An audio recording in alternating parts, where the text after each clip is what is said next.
அஸ்ஸலாமு அலைக்கும். எல்லாம் எப்படி இருக்கீங்க? இன்றைக்கி நம்ம என்ன செய்ய போகிறோன்னா பருப்பு அடை தான் செய்ய போகிறோம். பயிறு,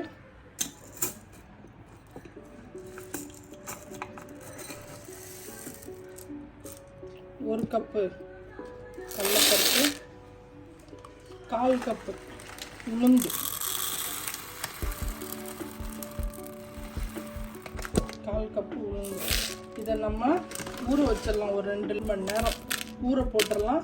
இதில் நம்ம பழைய சோறு இருக்குது பார்த்தீங்களா, நெய் சோறோ இல்லை சாதா சோறோ எதுவோ தண்ணி போட்டு வச்சு நம்ம இதோட சேர்த்து அரைச்சி பருப்பு தோசை அரைக்கும் போது நான் உங்களுக்கு காட்டால. நம்ம பச்சரிசி 2 கப்பு, 2 கப்பு நம்ம பச்சரிசியை இது கூட சேர்த்து ஊற வச்சிடலாம்.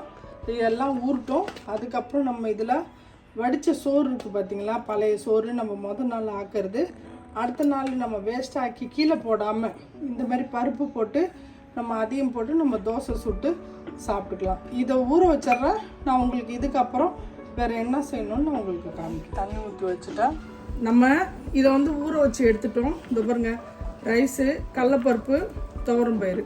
இதுக்கு நான் 5 மிளகா போட்டிருக்கேன். கொஞ்சோண்டு 2 நம்ம ஊரில் சொல்லுவோம்ல பத்தை, அந்த மாதிரி 2 பத்தை தேங்காய், பெருஞ்சிரும் நம்ம நல்லா 1 ஸ்பூன் போட்டுக்கலாம்.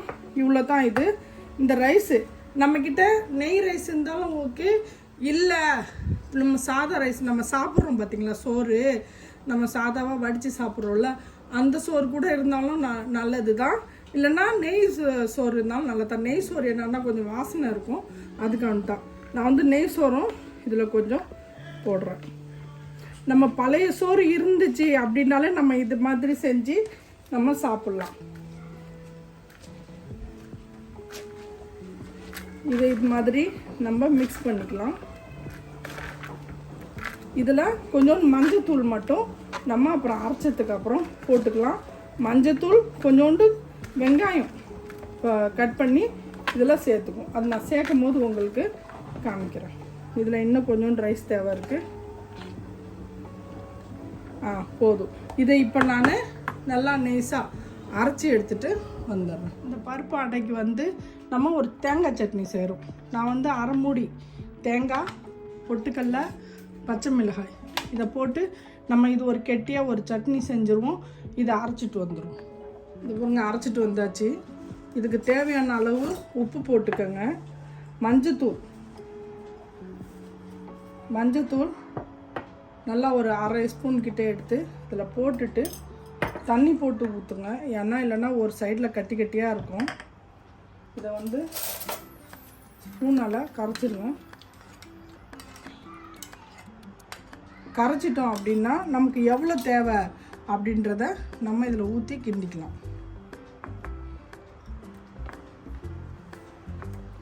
இதில் நம்ம எவ்வளோ நம்ம தோசை சுடுவோமோ அந்த அளவுக்கு இதில் தண்ணி போட்டுக்கோங்க. தோசை அளவு இருக்கணும். நம்ம அடை தான் செய்கிறோம், ஆனால் அடை நல்லா மொத்தமாக இருக்கும். அதனால நமக்கு எப்படி வசதியாக இருக்கோ, எப்படி நம்ம வீட்டில் எல்லோரும் சாப்பிட்றாங்களோ அந்த மாதிரி நம்ம செஞ்சுக்கலாம். மொத்தமாக வேணும்னா கொஞ்சம் கட்டியாக வைக்கணும், மெல்லிசாக வேணும்னா நம்ம கொஞ்சம் தண்ணி போட்டுக்கணும். இதில் மஞ்சத்தூள் இன்னும் கொஞ்சம் நம்ம போட்டுக்கலாம்.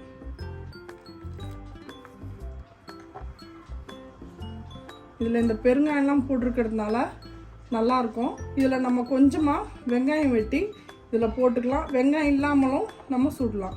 ஆனால் இப்போ நம்ம வெங்காயம் கொஞ்சம் வெட்டி போட்டுக்கிறோம். இந்த அளவுக்கு மாவு வச்சுக்கோங்க. தேங்காய் சட்னி அரைச்சாச்சு. இதுக்கு கொஞ்சம் கெட்டியாக இப்படி இருந்தால் நல்லாயிருக்கும். இதை கொஞ்சம் நம்ம தாளித்து ஊற்றிக்கலாம். அடுப்பில் இந்த பாருங்க, கொஞ்சமாக எண்ணெய் வச்சு கொஞ்சோண்டு கடுகு, உளுந்து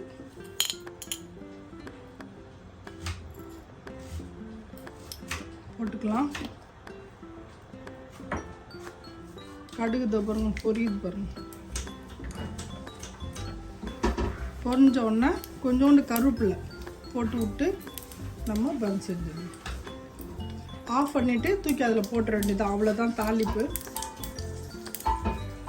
கேஸை கொஞ்சம் ஸ்லோ பண்ணிக்கும். கேஸ் ஆஃப் பண்ணோம்னா இதில் ஊற்றிடும். அவ்வளோதான், இதோட வேலை முடிஞ்சிடுச்சு. இந்த பாருங்க, இந்தமாரி சின்னதாக முட்டைக்கு வெட்டுற மாதிரி வெட்டிக்கங்க. வெட்டிட்டு நல்லா இந்த மாதிரி பிசைஞ்சு விட்ருங்க. அப்போ தான் அதில் உள்ள லேயர் எல்லாம் ஒன்று ஒன்றா வெளியாகிடும். இப்போ இதை நம்ம மாவில் கொட்டி கிண்டிடுவோம். நம்ம இதில் கொஞ்சம் லைட்டாக எண்ணெய் ஊற்றிக்கலாம்.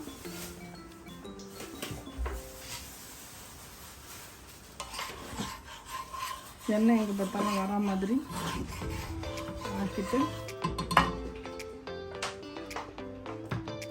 இதில் நான் இப்போ வெங்காயமும் மல்லித்தலையும் போட்டிருக்கேன். இதில் இப்போ நம்ம இதை போட்டாச்சு. இதை கிண்டிட்டு ஒரே ஒரு கரண்டி நமக்கு எந்த அளவுக்கு வேணுமோ அந்த அளவுக்கு நம்ம இந்த அடையை செஞ்சு வச்சுக்கணும். பருப்பு அடை வந்து நம்ம கொஞ்சம் சின்னதாக தான் ஊற்றுறோம். மீடியமாக நம்ம கேஸ் வச்சுக்கிட்டு அதில் ஊற்றுறோம். எண்ணெய் கொஞ்சம் சுற்றி நம்ம ஊற்றிக்கலாம். நல்லெண்ணெயும் ஊற்றிக்கலாம், இல்லை நம்ம சன்ஃப்ளவர் ஆயிலும் ஊற்றிக்கலாம்.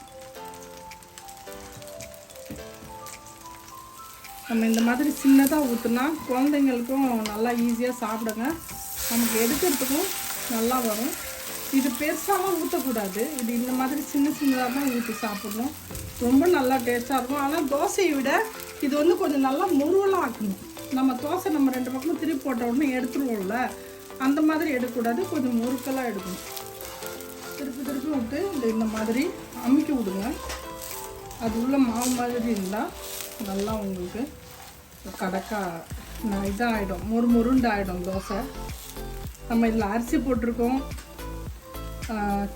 கடலைப்பருப்பு போட்டிருக்கோம், உளுந்து பருப்பு கொஞ்சம் போட்டிருக்கோம், துவரம்பயிறு போட்டிருக்கோம், பெருஞ்சீரகம் நல்லா நிறையா போட்டிருக்கோம், மிளகா எல்லாம் போட்டு அரைச்சி வச்சுருக்கோம். செம்மையாக இருக்கும். இது நைட்டில் கூட நம்ம இது சாப்பிட்லாம். இப்போ கேஸை ஸ்லோ பண்ணிவிடுவோம்.